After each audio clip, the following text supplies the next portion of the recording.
Hi guys, welcome back to my channel. If you're new around here, my name's Jenny and I have a website called mybritneyspearscollection.com. In today's video, I'm not showing you anything out of my collection. Instead, I'm giving you my thoughts and a reaction to the new BBC documentary called The Battle for Britney, Fans, Cash and the Conservatorship. This is an hour-long documentary that was released by the BBC. It's released today on the 1st of May 2021 on the BBC iPlayer. Now, the iPlayer is a UK streaming service for the BBC, and you will need a UK TV license in order to watch it. So I don't know if you can watch it outside of the UK, but all I do know is that it's available today streaming, and it will be available on BBC Two in the UK on Wednesday. It's actually made by a UK journalist and filmmaker called Mobeen Azhar, who is a BAFTA winning producer, and he has created this documentary in order to highlight the Free Britney movement, the fans behind it and the conservatorship. Of course, in this documentary he was not able to speak to Britney or any member of the conservatorship team, although he does hint here and there that maybe he is waiting for a reply from her or her family or the legal team, but he doesn't actually receive any response to the conservatorship from those people. He does, however, at the end manage to actually get into one of the conservatorship hearings in December 2020. So as where the New York Times documentary were outside and they had to relay the information from fans, he actually managed to gain access, and he did say it was quite dry. It was just like a legal proceeding, and he was quite surprised how the conservatorship was not actually discussed. He has managed to interview a few people who were not in the New York Times documentary. So as you know, the New York Times made a documentary about the same subject and they released that early this year. I'll leave you a link down here about my thoughts on that documentary and how I was nearly in it as well.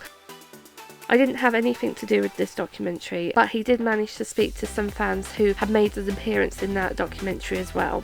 He spoke to Jordan Miller of BreatheHeavy.com about how the phrase Free Britney came into effect and what it means. He does talk about two sides of the fandom, but he seemed to concentrate a lot more on the Free Britney fans and how some fans are quite dark, and there are some people out there who are quote unquote Britney fans who seem to think it's okay to abuse other people in Britney's name. And he does mention in the documentary, from what he knows of Britney, which is admittedly not as much as a fan would know, he believes that she would not like that sort of those words being used in her name, and I agree with him 100% on that. It is never ever acceptable to abuse anybody on the internet, in person. You would never go up to somebody and threaten to kill them. If you do find that you're the kind of person who would threaten to kill somebody in person or online, you need to take a good hard look at yourself, because he did find some examples of Britney fans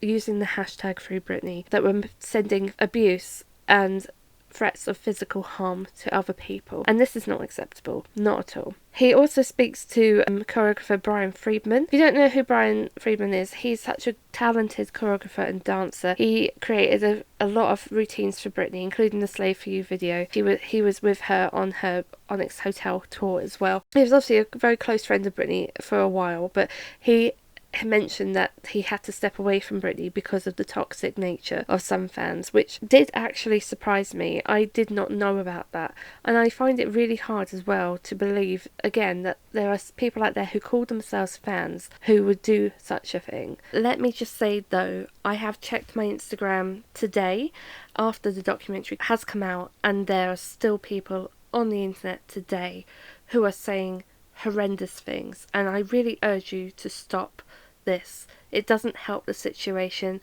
it doesn't help Britney, and it just makes the whole fandom seem really like a bad place to be, and that's such a shame. There is so much of a cancel culture in this day and age, and it's ridiculous. There is so much hate and negativity on the internet. Don't be part of that conversation. As the old saying goes, if you don't have anything nice to say, don't say anything. This is not right, and I really hope that you personally, whoever you are listening to my reaction to this, are not one of those people.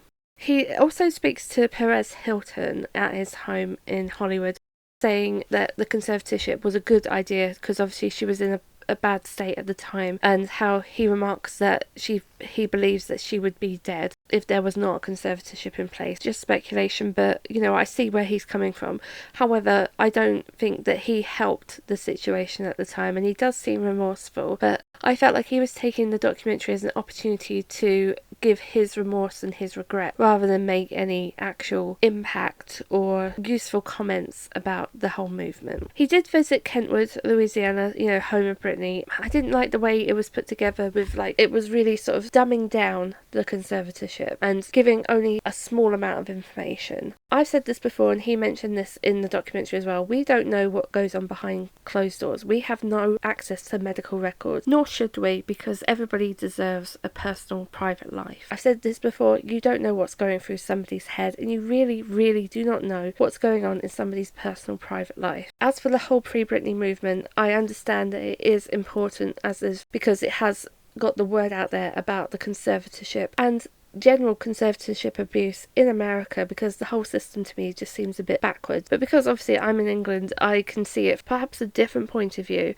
as a Britney Spears fan, because it's a completely different legal system over here in the UK. He does talk to a member of the paparazzi as well, who didn't come across very well in my opinion. He didn't seem remorseful. He just seems that this is his job, almost victim shaming, to say that, you know, she basically asked for what was going on at the time and she asked for the level of paparazzi attention. He does also use a lot of stock footage. He uses the footage of Britney in the talent competition when she was a child, has some pictures of Britney and her family, footage from For the Record documentary, which again has been used before in the New York Times documentary and is in the public domain anyway. It's spotty, it's really spotty, but I understand it is hard to put so much information into an hour, especially if you're watching this from somebody who hasn't got a clue, doesn't have the knowledge that I would have or another fan would have. So I totally understand it from that point of view. You need to lay the groundwork and explain to people what's going on, especially if somebody's watching this and they don't really know much about Britney, let alone a conservatorship. They need to be almost spelled out and told what is what. But it doesn't really come to any sort of conclusion, because obviously this is an ongoing thing with Britney Spears. There's certain things that you can read into from her Instagram and obviously her boyfriend's Instagram as well, but really we don't know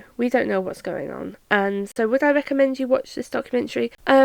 Yes, I suppose so, just to get an idea and a different perspective from the New York Times. But I would say that this is not a very well put out documentary. The way I think of it is, it's almost set in the style of MTV's Catfish, where he's been told that something is going on. He's got the word Britney Spears conservatorship, and they've said, off you go to Hollywood and figure it out. And he has to unravel the clues and figure things out. He just was speaking to people that he didn't really seem to know who was who, what was what, and he seemed to be just figuring it out as he went along. Unless that was an intended style like Louis Theroux, when he goes in and he doesn't seem to know what's going on or who people are. To me, that's not a great piece of journalism, and it's not the fantastic documentary that I was really hoping for from the BBC. I would give it maybe 2 stars out of 5, but as for a Britney fan, it's probably best that you watch it just to gain your own perspective and to gain your own opinion. This again is my personal opinion of the documentary. I won't be watching it again, and I wouldn't necessarily recommend that you watch it for the full facts. So there you go.